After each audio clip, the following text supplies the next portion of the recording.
Now, you might be thinking, how do we actually know if a picture is properly exposed or not?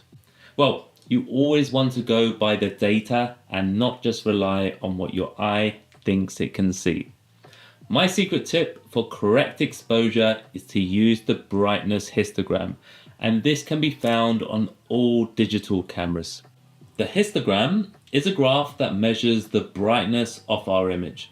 The horizontal axis moves from pure black on the left-hand side of the histogram through shadows, midtones, highlights, all the way to the brightest of whites on the right-hand side. So here you can see that I'm increasing my shutter speed, meaning that less light is hitting the camera sensor. And you can clearly see that the data on the histogram is moving all the way to the left. This is telling us that the image will be on the darker side.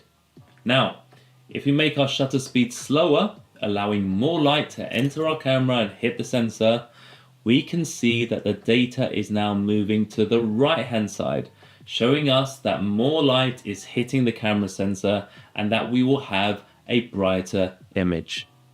What we want is all the data on the graph and nothing to be cut off left or right. The histogram is now telling us that we have correct exposure for the image. I'm going to give you another top tip.